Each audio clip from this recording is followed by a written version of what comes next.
Dans cette 8e vidéo sur le livre d'Ésaïe, je te propose une méditation sur la base du chapitre 40. Nous verrons comment l'amour de Dieu persiste et signe. Cet amour est décrit par le psaume 23 comme le bonheur et la fidélité du bon berger, qui nous accompagne, qui nous suit et qui nous pourchasse chaque jour de notre vie.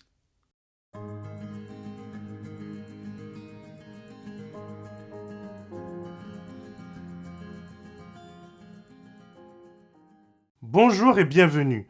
Je m'appelle David et je te propose chaque semaine une méditation pour t'accompagner dans ta croissance spirituelle.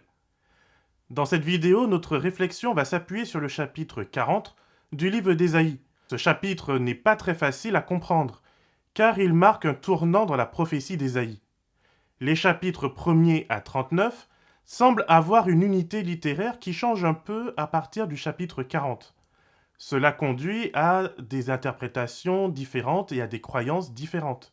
Particulièrement des croyances qui disent que ces chapitres ont été écrits environ 150 ans après le véritable prophète. Personnellement, je n'y étais pas, donc je ne peux pas vraiment me prononcer. Je remarque simplement que les experts se trompent plutôt souvent. C'est la raison pour laquelle je préfère lire les textes bibliques comme l'unité dans laquelle ils nous sont parvenus. Aujourd'hui, je te propose de lire ce passage à la lumière des auteurs du Nouveau Testament. Il est facile de se dire que puisqu'Ésaïe 40 parle de consolation, du pardon de la faute du peuple et de la gloire du Seigneur qui se dévoile, cela ne peut parler qu'à un peuple en exil, qui attend avec impatience le retour en terre promise. Cet exil arrivera environ 150 ans après les événements du chapitre 39 et verra la destruction de Jérusalem par les armées babyloniennes, celle-là même que le roi Ézéchias essaya d'impressionner avec le peu de richesse qui lui restait. Loin de moi d'être un expert en théologie et encore moins en ce qui concerne l'Ancien Testament, l'hébreu, l'acadien et toutes ces choses. Mais je vais quand même te proposer une lecture un peu différente du consensus des experts. Pour ce faire, je me suis basé sur les travaux du Dr House. Non, pas celui-là, plutôt celui-ci.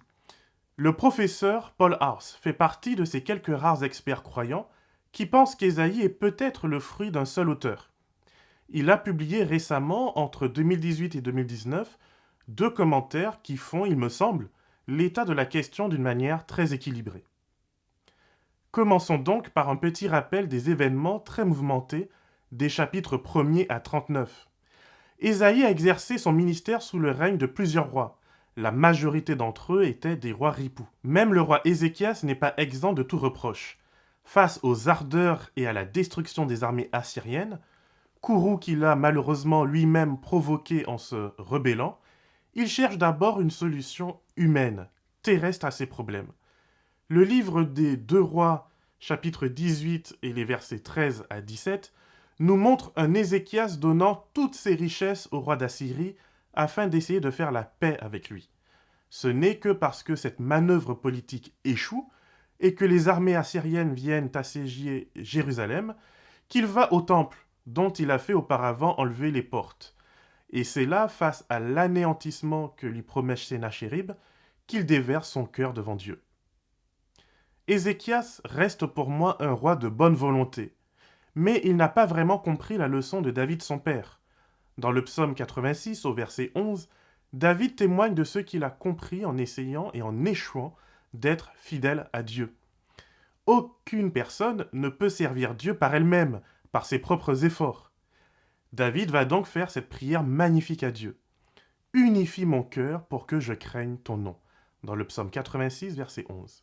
Nous ne pouvons pas louer le Seigneur. Nous ne pouvons pas le célébrer à moins que Dieu n'ait au préalable unifié et purifié nos cœurs. L'intégrité véritable est le résultat de l'action de Dieu dans ma vie. C'est en échouant à réaliser cela qu'Ézéchias retournera dans une obéissance molle et très limitée de son Dieu. Il continuera à jouer à la politique internationale plutôt que de témoigner pour Dieu. Pire, il faillira à respecter sa promesse envers Dieu. Lorsqu'il apprend sa maladie et qu'il réalise qu'il va mourir, Ézéchias fait une prière très touchante envers Dieu. Dieu entend ses plaintes et le guérit. Alors Ézéchias, au chapitre 38, fera une autre prière, dans laquelle il fait la promesse suivante. Seigneur, c'est par tes bontés que l'on vit, C'est par elle que je respire encore. Tu me rétablis, tu me rends la vie. Mon amertume s'est changée en paix. Toi, tu t'es épris de moi au point de me retirer de la fosse du néant, car tu as rejeté derrière ton dos tous mes péchés. Car ce n'est pas le séjour des morts qui te célébrera, ce n'est pas la mort qui te louera. Ceux qui descendent dans le gouffre n'espèrent plus rien de ta loyauté.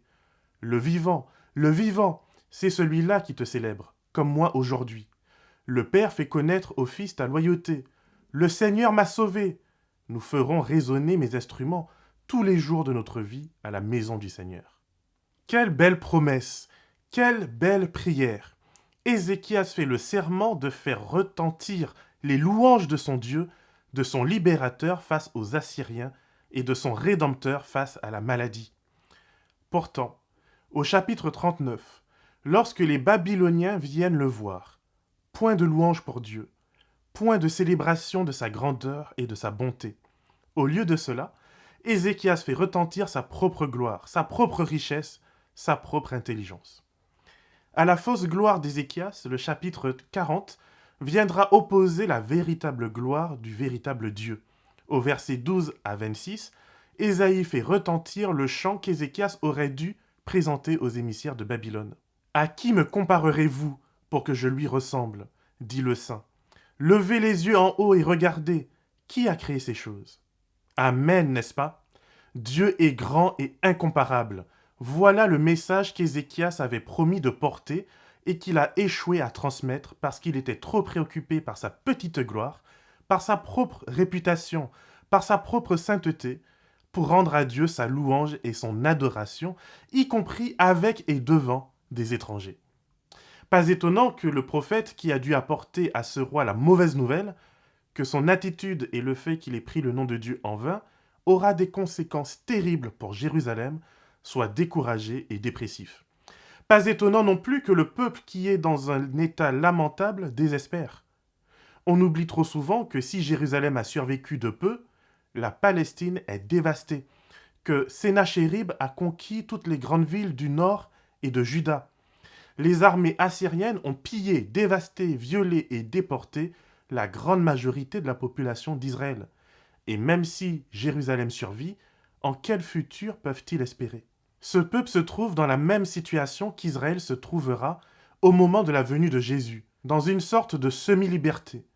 Tout rêve de restauration du grand royaume de David et de Salomon n'est plus qu'un lointain souvenir.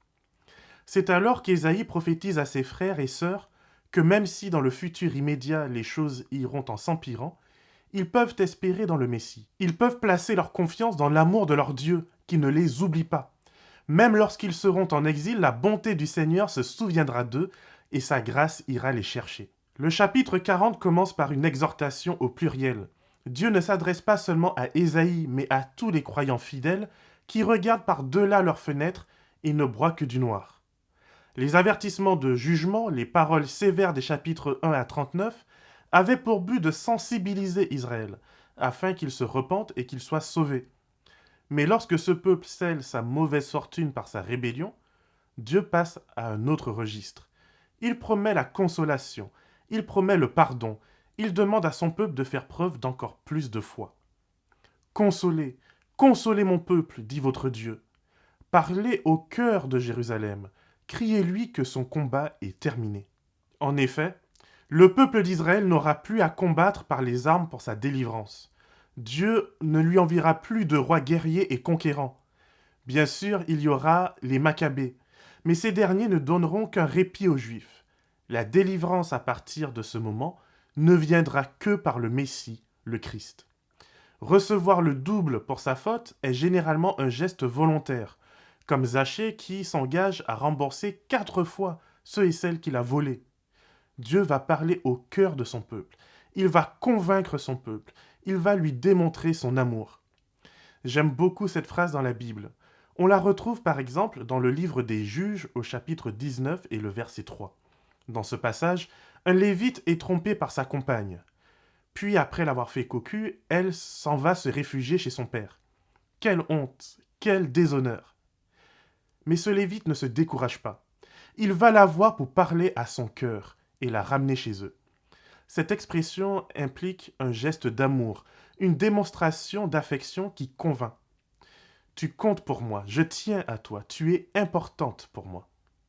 Voilà la manière par laquelle Dieu s'adresse à son peuple. D'autres versions diront « Parlez-lui avec tendresse ». Il y a également une autre image potentiellement à l'œuvre dans ce verset. À l'époque, lorsqu'une personne tombait dans la dette, elle devait afficher sur un bout de papier à l'entrée de sa porte les sommes qu'elle devait et les noms de ses créanciers. Cela servait d'avertissement à ceux qui seraient sollicités à l'avenir. Si je vois que tu dois déjà à 10 personnes du village, il y a peu de chances que je te prête ou que je te vienne en aide. Alors il était néanmoins possible pour un rédempteur de venir, juste avant que cette personne endettée ne soit réduite en esclavage pour payer sa dette. Ce rédempteur pouvait payer les dettes, les effacer. Il venait ensuite là où était affichée la liste des créances, et il repliait cette liste ainsi et marquait dessus « dette payée ». On redoublait la dette. Ésaïe sait bien que cela est impossible au peuple, mais pas à Dieu. Le verset 3 sera repris par les évangélistes du Nouveau Testament parce qu'ils se rendent compte qu'il ne peut s'agir que du Christ. Quelqu'un crie dans le désert, « Frayez le chemin du Seigneur, aplanissez une route pour notre Dieu dans la plaine aride. Que toute vallée soit élevée, que toute montagne et colline soient abaissées. » De mon point de vue, Ésaïe 40 nous parle de l'espérance du Messie, non pas forcément ou uniquement en tout cas, du retour de Babylone. C'est le chemin du Seigneur qui doit être préparé dans les cœurs par la foi. Nous avons parlé de comment vaincre les montagnes dans la vidéo précédente. Ici, Dieu nous parle d'un monde nouveau, de son royaume. Les montagnes sont abaissées, les puissances sont détruites, le mal n'est plus, car qui peut concurrencer Dieu? Dieu nous rappelle dans la suite du chapitre que même les croyants, même les forts spirituels doivent faire preuve d'humilité. Quels que soient nos accomplissements, sans Dieu nous ne sommes rien. Seule sa parole subsistera. Jean 1 nous dira que cette parole a dressé sa tente parmi nous, que cette parole est avec Dieu, que cette parole est Dieu. Pierre, dans sa première lettre, au chapitre 1er, verset 24, et au chapitre 2, verset 3, il dira, en remettant une couche et en citant Ésaïe 40 au verset 8, « La parole, c'est la bonne nouvelle qui vous a été annoncée. C'est le Christ Jésus. » Les prophètes de la Bible ont souvent un ministère très éprouvant. Jérémie, par exemple, a dû rester couché sur un côté pendant 1 mois.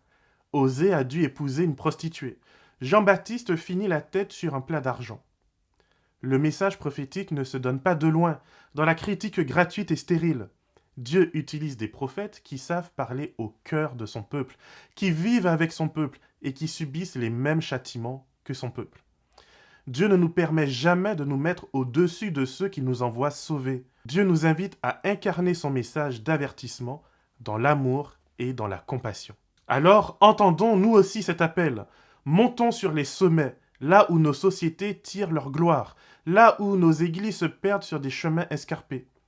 Proclamons que notre Dieu est vivant, que notre Dieu est la seule source d'espérance et de consolation. Il est le bon berger. Il rassemble ses agneaux, ses brebis, il les allaite, il les conduit vers de verts pâturages, il restaure nos âmes. Alors, comme chaque fois que Dieu libère ses enfants, il nous portera sur les ailes de l'aigle, il nous donnera la force d'affronter nos difficultés, il sera notre vigueur. Que le Seigneur te garde et te bénisse, et qu'il fasse de toi une source de bénédiction pour l'éternité.